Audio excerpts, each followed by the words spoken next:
నాలాంటి ఒక బద్దకస్తురాలు డైట్ లో ఉన్నప్పుడు carrot halwa without sugar without ghee ఎలా చేసుకుంటుందో చూడాలనుకుంటున్నారా? రండి చూపిస్తాను. ఫస్ట్ మనకు కావాల్సింది క్యారెట్ తురుము. కానీ నేను ఒక దగ్గర నిల్చొని ఈ వస్తువు వాడి గీరుకుంటూ కూర్చోలేను. అందుకే మిక్సీలో క్యారెట్ ముక్కలను వేసేసి గిర్ర తిప్పేస్తే అదే క్యారెట్ తురుము అయిపోతుంది. ఇప్పుడు నెక్స్ట్ మన కుక్కర్ తీసుకొని ఆ కుక్కర్ లో మనం ఘీ వేసుకోవాలి. అని అంటాను అనుకున్నారా? లేదు నేను డైట్ లో ఉన్నాను. సో ఒక కప్పుడు వాటర్ పోసి నెక్స్ట్ దాంట్లో మన క్యారెట్ తురుమును వేసేయాలి. ఆ తర్వాత స్టవ్ దగ్గర నిల్చొని ఈ గరిట పట్టుకొని తిప్పాల్సిన పని. నేను కుక్కర్ లో హల్వా చేస్తుంది అందుకే 2 విజిల్ వరకు ప్రెషర్ కుక్ చేస్తే క్యారెట్ దానికదే ఉడికిపోతుంది. తెలుసు మీరు నా ప్రాసెస్ ని ట్రస్ట్ చేయట్లేదని చెప్పి, కానీ నాకేంటి నా క్యారెట్ అయితే ఉడికిపోయింది అసలు కష్టపడకుండా. నెక్స్ట్ దీంట్లో నేను పాలు పోసుకుంటున్నాను. ఇప్పుడు మనం గరిట వాడాల్సిన టైం వచ్చేసింది. ఈ పాలు మొత్తం ఇంకిపోయే వరకు దీన్ని కలుపుతూ ఉండాలి అప్పుడప్పుడు. మీన్ వైల్ నేను కొన్ని డ్రై ఫ్రూట్స్ ని ఎయిర్ ఫ్రైర్ లో పెట్టేసి ఇప్పుడు నేను తీపి కోసం వాడబోతుంది మాంగ్ ఫ్రూట్. ఇది అచ్చం షుగర్ లా ఉంటది చూడడానికి అండ్ ఇట్స్ 0 క్యాలరీస్. అందుకేనేమో కొంచెం కూడా భయం లేకుండా వేసుకుంటూనే పోతున్నాను అసలు మెజర్ చేయకుండా.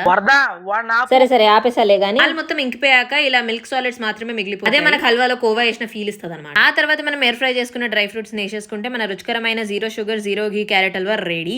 నా హస్బెండ్ ని స్మెల్ టెస్ట్ చేసి చెప్పని చెప్పా. అసలు ఓవర్ యాక్షన్ చేయకుండా చాలా జెన్యూన్ రియాక్షన్ ఇచ్చాను. క్యారెట్ హల్వా ఐస్ క్రీమ్ తో తినడం ఇష్టం అనమాట. అందుకే ఈ Amul sugar free ice cream వాడుతున్నాం. టేస్ట్ చేసి ఆబ్వియస్ గా బాగుందనే చెప్తాడు, బికాజ్ వండింది నేనే కాబట్టి. జెన్యూన్ గా చెప్తున్నాను, ఇంత క్రేజీ క్యారెట్ హల్వా కొంచెం కూడా గిల్ట్ లేకుండా తినొచ్చు అంటే ఇట్స్ లిటరలీ అ డ్రీమ్. మీరు కూడా ట్రై చేసి let me know how do you feel. Okay by cuties.